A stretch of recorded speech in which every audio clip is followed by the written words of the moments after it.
Indian super ലീഗിൽ കരുത്തരായ മുംബൈ സിറ്റിയെ സമനിലയിൽ കുരുക്കി ഒഡീഷ എഫ് സി. ശക്തരായ ചെന്നൈയിൻ എഫ് സിയെ ആദ്യ മത്സരത്തിൽ എതിരില്ലാത്ത 2 ഗോളുകൾക്ക് അടിയറവ് പറയിച്ച കളിമികവുമായാണ് ഒഡീഷ എഫ് സി തങ്ങളുടെ ഹോം തട്ടകമായ കലിംഗ സ്റ്റേഡിയത്തിൽ മുംബൈക്കെതിരെ ഇറങ്ങിയത്. ആക്രമണ ഫുട്ബോൾ കാഴ്ചവെച്ച 2 ടീമുകളും ഒടുവിൽ സമനിലയിൽ പിരിയുകയായിരുന്നു. ഒഡീഷയ്ക്ക് വേണ്ടി ജെറിയും റോയ് കൃഷ്ണയും ഗോളുകൾ നേടിയപ്പോൾ റോസ്റ്റിൻ ഗ്രിഫ്റ്റും ജോർജ് പെരേരയും മുംബൈക്ക് വേണ്ടി ലക്ഷ്യം കണ്ടു. ആദ്യ പകുതി ഗോൾ രഹിതമായി അവസാനിക്കുമെന്നിരിക്കെ ഇഞ്ചുറി ടൈമിൽ മുംബൈയുടെ പ്രതിരോധത്തിലെ പിഴവ് മുതലെടുത്ത് ജെറി ഒഡീഷയ്ക്കായി ആദ്യ ഗോൾ നേടി. എന്നാൽ വിട്ടുകൊടുക്കാൻ മനസ്സില്ല എന്ന് പറഞ്ഞ് മുംബൈ സിറ്റി നിമിഷങ്ങൾക്കുള്ളിൽ റോസ്റ്റിൻ ഗിഫ്റ്റിലൂടെ ഗോൾ മടക്കി. അതിന്റെ വാശിയിൽ ആക്രമണം തുടർന്ന ഒഡീഷ 76-ാം മിനിറ്റിൽ അനുവദിച്ചു കിട്ടിയ പെനാൽറ്റി മുൻ മോഹൻ ബഗാൻ താരം റോയ് കൃഷ്ണയിലൂടെ ഗോളാക്കി തങ്ങളുടെ ലീഡ് വീണ്ടും ഉയർത്തി.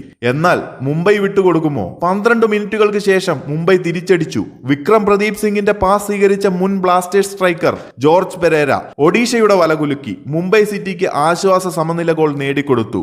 2 മത്സരങ്ങൾ വീതം കളിച്ച ഇരു ടീമുകളും പോയിന്റ് ടേബിളിൽ 4 പോയിന്റോടെ ഒഡീഷ 2-ഉം മുംബൈ സിറ്റി 3-ഉം സ്ഥാനങ്ങളിലാണ്. കൂടുതൽ ISL അപ്ഡേറ്റുകൾക്കായി ചാനൽ മറക്കാതെ ഒന്ന് സബ്സ്ക്രൈബ് ചെയ്യുക.